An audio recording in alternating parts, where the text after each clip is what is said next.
Good evening everyone. कैसे हैं आप सभी? मैं निकिता चौधरी स्वागत करती हूँ आप सभी का हमारे एग्जाम जर्नी परिवार में। और आज के इस सेशन में हम कल तक के जितने भी इम्पोर्टेंट करंट अफेयर्स के हमारे क्वेश्चन हो जाते हैं उन सभी क्वेश्चंस को कवर करने वाले हैं। आज मेरी तबीयत थोड़ी खराब थी इसलिए मॉर्निंग में क्लास नहीं आ पाई। पर मैंने आप सभी लोगों को अपडेट कर दिया था कि जैसे ही मुझे थोड़ा सा भी आराम होता है मैं क्लास को अपलोड कर दूंगी, इसलिए टेंशन मत लेना। मैसेज आपको कहाँ मिलते हैं ये अपडेट के?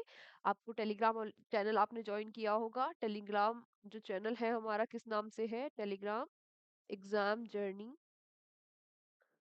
123 के नाम से हमारा टेलीग्राम चैनल है। यहाँ पर 8,8200 के आसपास बच्चे जुड़े हुए हैं। तो यहाँ पर आपको अगर क्लास में कुछ भी ऊपर नीचे होता है तो वो सारी अपडेट यहाँ आपको यहाँ पर मिल जाती है, तो चेक करते रहा करो। इसके साथ साथ आप व्हाट्सएप ग्रुप भी है एग्जाम जर्नी के नाम से। हमारा इंस्टाग्राम पे जो पॉडकास्ट चैनल है वहां पर भी आपको अपडेट मिल जाती है अगर कुछ भी ऐसी चीजें होती है ना। वैसे तो नहीं होता है, ज्यादातर हमारी क्लास टाइम पर ही आ जाती है, रोज सुबह 7 बजे। ठीक है। तो पहला आज का हमारा क्वेश्चन क्या हो जाता है? आज का हमारा पहला क्वेश्चन है, who has recently been appointed as the acting prime minister of interim government in Syria. तो अभी हाल ही में आपको पता है सीरिया में क्या हो गया, रिबेलियंस जो है वहां पर उन्होंने क्या कर दिया था, टेक ओवर कर लिया था गवर्नमेंट को, यानी कि गवर्नमेंट को हटा दिया था। अब वहां पर इंटरिम गवर्नमेंट बनी है, यानी कि अंतरिम सरकार बनी है। आपसे पूछ रहा है कि इस अंतिम सरकार के जो कार्यवाही यानी कि जो एक्टिंग प्राइम मिनिस्टर है वो कौन बने हैं। तो ये कौन बन गए हैं? ये बन गए हैं मोहम्मद अल बसीर। कौन बने हैं? नाम याद रखना, मोहम्मद अल बसीर बन गए हैं यहाँ पर एक्टिंग जो प्राइम मिनिस्टर है वो। अच्छा, यहाँ पर प्रेसिडेंट कौन है? प्रेसिडेंट है बसीर अल असद। याद रखना, प्रेसिडेंट कौन है? बसीर अल असद। और प्राइम मिनिस्टर कौन बने हैं? मोहम्मद मोहम्मद अल बसीर। यानी कि बेसिकली बसीर भी याद रखोगे आप तो काम चल जाएगा, एलिमिनेट कर लोगे। पर याद रखना प्रेसिडेंट में स्टार्ट में बसीर है ना। तो ठीक है, ये बन गए हैं यहाँ पर एक्टिंग प्राइम मिनिस्टर, कार्यवाही प्रधानमंत्री।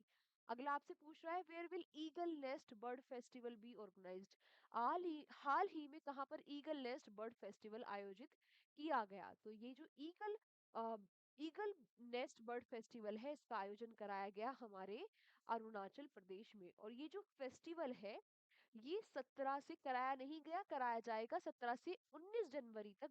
17 से 19 जनवरी 2025 में इसका आयोजन होगा अरुणाचल प्रदेश में। बात करें अरुणाचल प्रदेश के बारे में तो उसकी कैपिटल हो जाती है ईटानगर। सीएम है यहाँ के ब्रेमा खांडू जी, और गवर्नर हो जाते हैं केटी पटनायक जी। ये भी आप याद रखना।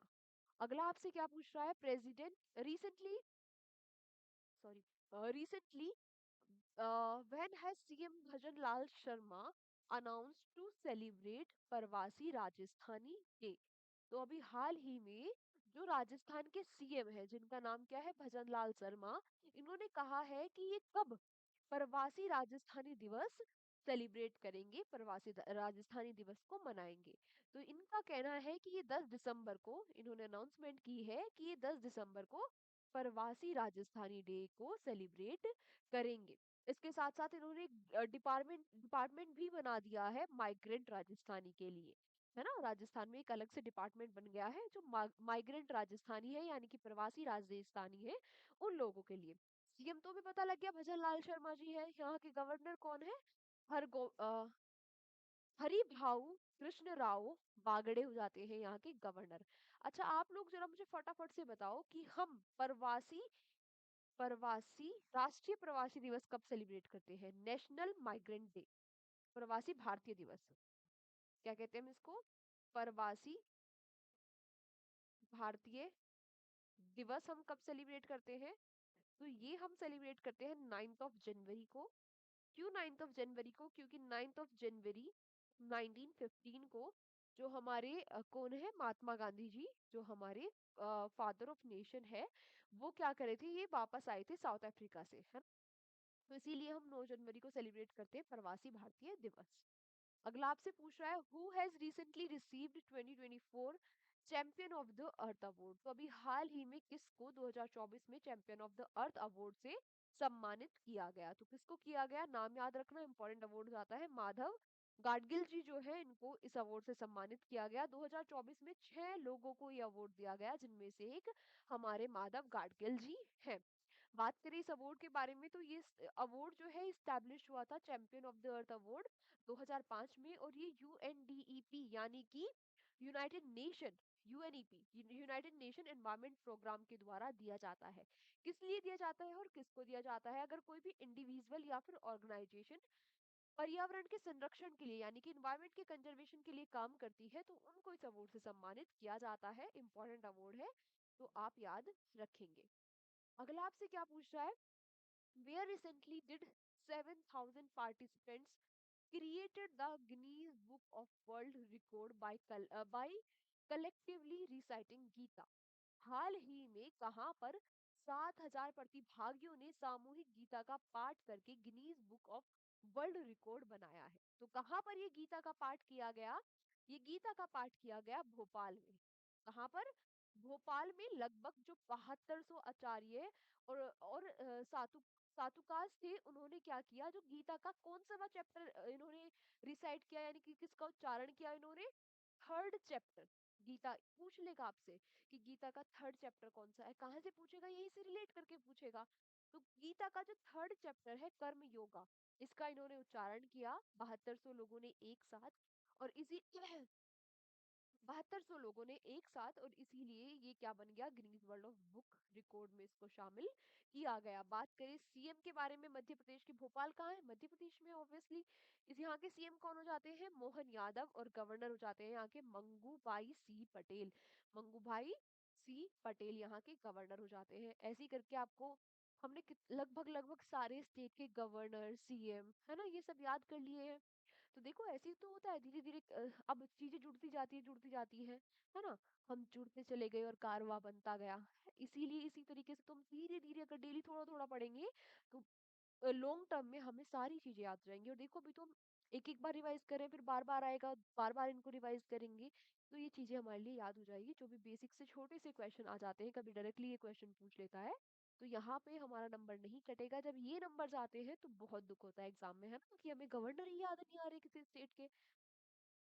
अगला आपसे क्या पूछ रहा है? Who has secured the top position in India in the recently release QS world university ranking? अभी हाल ही में क्यूएस वर्ल्ड यूनिवर्सिटी रैंकिंग को रिलीज किया गया। भारत में जो टॉप यूनिवर्सिटी है, इसमें भारत में टॉप पोजीशन पर कौन आया है? तो भारत में टॉप पोजीशन पर आया है आईआईटी दिल्ली। कौन सा इंस्टीट्यूट आया है? आईआईटी दिल्ली।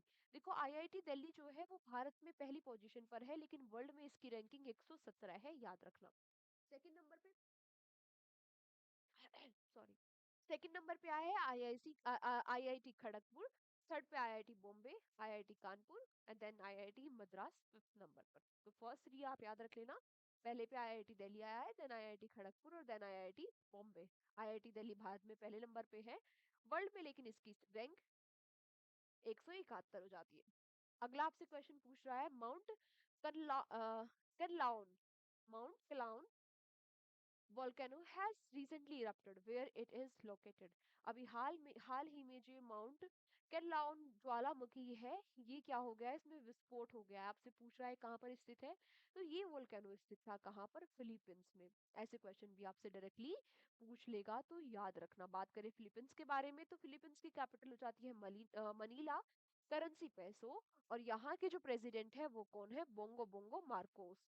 ठीक है, Bongo Bongo Bong Bong, not Bongo Bongo, Bong Bong Marcos. अगला आपसे पूछ रहा है, where will one nation one subscription scheme be launched? कहाँ पर one nation one subscription scheme जो है, कब से, व्हेन नॉट वेयर, तो कब से इसकी शुरुआत हुई है? तो इसकी शुरुआत हो जाएगी one nation one subscription scheme की 1 जनवरी 2025। 1 जनवरी अभी 2025 से इसकी शुरुआत हो जाएगी। सब्सक्रिप्शन आपको नेटफ्लिक्स वाले सब्सक्रिप्शन पे मत जाओ। ये कौन सा सब्सक्रिप्शन है? देखो जो लोग ना पीएचडी करते हैं, रिसर्च करते हैं, या फिर जो लोग रिसर्च आरएनडी में ही होते हैं, उनको क्या होता है, अलग अलग रिपोर्ट, जो अलग अलग जर्नल्स होते हैं, उनके सब्सक्रिप्शन अलग अलग लेने पड़ते हैं और वो काफी महंगे आते हैं। अब क्या होगा, अब इनका इनके लिए आप एक ही सब्सक्रिप्शन परचेज करोगे और आपको सारे जो जर्नल्स है, जो रिपोर्ट पब्लिश हुई है, उनका एक्सेस मिल जाएगा, है ना। एक तो ये क्या होगा, फायदा होगा उन लोगों का जो जो अलग अलग सब्सक्रिप्शन ले रहे थे, अब वो ज्यादा रिसर्च कर सकते हैं, ज्यादा ज्यादा डेटा को एनालिसिस कर सकते हैं। दूसरा, इससे R&D, रिसर्च एंड डेवलपमेंट में भी क्या मिलेगी, इस क्षेत्र में भी बढ़ोतरी मिलेगी, है ना, क्योंकि कम इफेक्टिव हो जाएगा भाई, इजीली इजी टू यूज हो जाएगा वो डेटा। तो 1 जनवरी से ये स्टार्ट हो जाएगा। अगला, which country will host FIFA women world cup 2027? 2027 में जो फीफा का वुमेन वर्ल्ड कप है, इसको कौन होस्ट करेगा?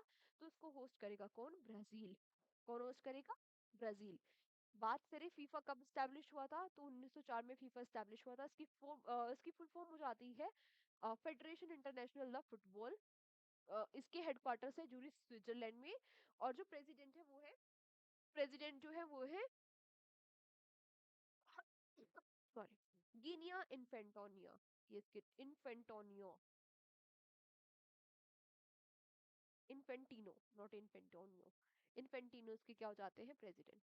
Who has been appointed as the revenue secretary by the government of India in December? अभी हाल ही में भारत सरकार के द्वारा किसको राजस्व सचिव के रूप में नियुक्त किया गया है? तो राजस्व जो सचिव है ये बन गए हैं अजय सेठ जी। अच्छा, पहले जो हमारे रेवेन्यू सेक्रेटरी थे वो कौन हुआ करते थे? संजय मल्होत्रा जी, लेकिन संजय मल्होत्रा अब बन गए हैं RBI के गवर्नर।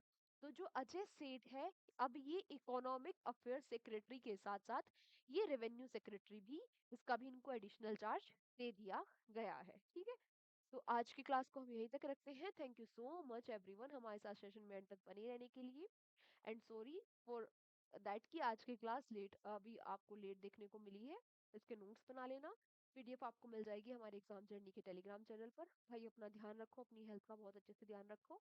आपको मैं कहती रहती हूँ, लेकिन अपने आप मैंने थोड़ी सी लापरवाही कर दी, तो उसका नतीजा पूरा आपका पूरा शेड्यूल आपका हिल जाता है। ऊपर से आपको, आप मेंटली फिजिकली अच्छा फील नहीं करते हो, तो सारी चीजें गड़बड़ हो जाती है ना। इसलिए अपनी हेल्थ का अच्छे से ध्यान रखो, अच्छे से मन लगाकर पढ़ाई करो। जय हिंद, जय भारत। मिलते हैं आपसे कल के सेशन में। कल का सेशन आपको टाइम पर मिल जाएगा, ठीक सुबह 7 बजे। Okay, take care, bye bye.